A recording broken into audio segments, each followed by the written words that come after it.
इसी तरह 1950s के दौरान वेस्टर्न महाराष्ट्र के किसानों ने अपनी रिसोर्सेज एकजुट करके शुगर फैक्ट्रीज बनाई और आज देश की चीनी प्रोडक्शन में सबसे बड़ा योगदान महाराष्ट्र का ही है। ऐसी ही चीज हमने इंडस्ट्रीज में भी देखी, जैसे 1962 में Maharashtra industrial development corporation body बनाई गई, जिससे कंपनीज काम करना तुरंत स्टार्ट कर सकती थी बिना रोड, बिजली और पानी की झंझटों के। और इसका फायदा महाराष्ट्र को मिला 1991 के बाद, जब देश की इकोनॉमी लिबरलाइज हुई। 1994 में मर्सिडीज, दुनिया की सबसे बड़ी ऑटोमोबाइल कंपनीज में से एक, ने महाराष्ट्र को चुना अपनी पहली असेंबली लाइन के लिए। अब अगर मर्सिडीज अपने ऑपरेशन स्टार्ट कर सकती है महाराष्ट्र में, तो दूसरी कंपनीज ने भी सोचा क्यों ना हम भी ट्राई करें, जिसकी वजह से महाराष्ट्र देश की एक लीडिंग इंडस्ट्रियल स्टेट बन गई। आज महाराष्ट्र एक मैन्युफैक्चरिंग पावर हाउस है, जहां कई शहरों में खुद की इंडस्ट्रीज डेवलप हो गई है। जैसे अगर मुंबई फाइनेंशियल कैपिटल है, तो पुणे को बुलाया जाता है डेट्रॉइट ऑफ द ईस्ट, उधर की ऑटोमोबाइल इंडस्ट्री की वजह से। महाराष्ट्र फार्मास्यूटिकल्स में भी एक लीडर है। मुंबई, पुणे, नासिक और औरंगाबाद में बड़ी बड़ी फार्मा कंपनीज हैं, including serum institute of India, जो दुनिया की सबसे बड़ी वैक्सीन मैन्युफैक्चरर है। 2017 तक सबसे ज्यादा इंडस्ट्रीज की रैंकिंग में महाराष्ट्र सेकंड स्पॉट पर थी, पर गुजरात ने उनको पीछे छोड़ दिया। पिछले 60 साल में महाराष्ट्र का कंट्रीब्यूशन देश की जीडीपी में कंसिस्टेंटली करीब 13% रहा है।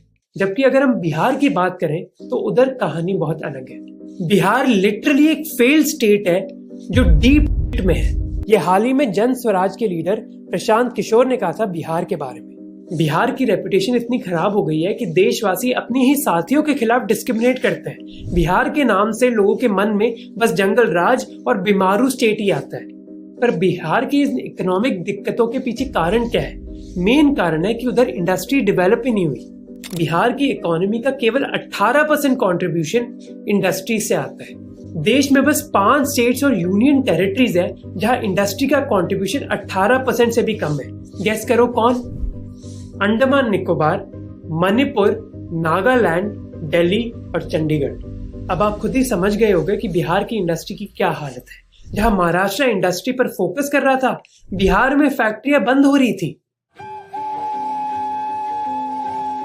1950s के पहले बिहार में एक्चुअली शुगर प्रोडक्शन बहुत हद तक होती थी। देश की आधी से ज्यादा शुगर फैक्ट्रीज बिहार में थी। जो नंबर 75 साल पहले 29 होता था, वो अब क्या है? 9। या तो सरकार ने फैक्ट्री ही हड़प ली, या फिर स्कैम या फिर वसूली की वजह से फैक्ट्री ही बंद हो गई। और मैं बस शुगर फैक्ट्रीज की बात नहीं कर रहा हूँ। जैसे मढ़ौरा का एग्जाम्पल देखते हैं। पटना से बस 80 किलोमीटर दूर एक जमाने में इस शहर में नौकरियों और इन्वेस्टमेंट की भरमार होती थी। बिहार के कोने कोने से लोग इधर नौकरी की तलाश में आते थे और एक बहुत फेमस चॉकलेट की ब्रांड मॉर्टन्स की इधर फैक्ट्री होती थी। और आज इस फैक्ट्री की क्या हालत है, आप खुद ही देख लो। ये इलाका फैक्ट्रीज की ग्रेवयार्ड बनाया जाता है। हिंदी में बोलूं तो जहां फैक्ट्रियां दफनाई जाती हैं। और इधर ही नहीं, अगर आप मुजफ्फरपुर, नवादा और किशनगंज जाओगे, उधर भी आपको ऐसी कई खाली फैक्ट्रीज मिलेंगी।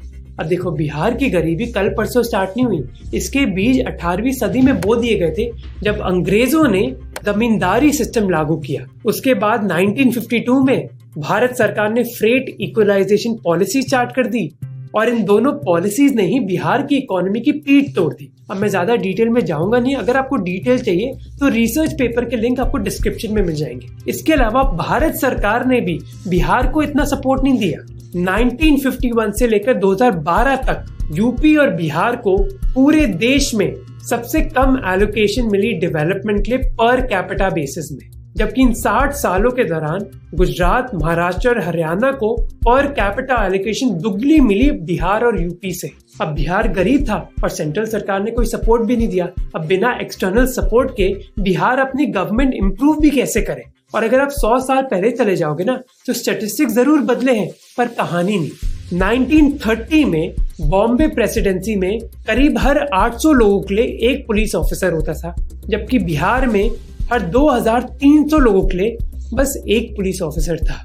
और अगर हम पिछले 30-40 साल की बात करें तो बिहार की पॉलिटिक्स में एंट्री हुई कास्ट पॉलिटिक्स की, और बिहार की गरीबी भी कास्ट से लिंक हो गई।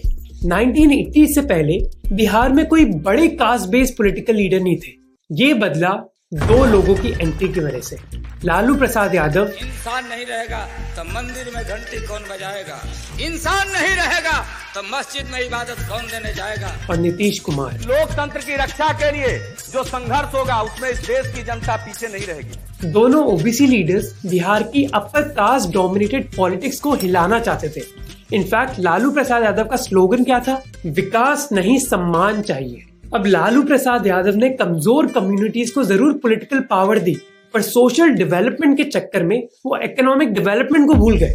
बिहार की कास्ट बेस्ड पॉलिटिक्स में बस यही मायने रखता कि कौन सा गुंडा पुलिस थाने को कंट्रोल कर रहा है, क्या वो मेरी कास्ट का है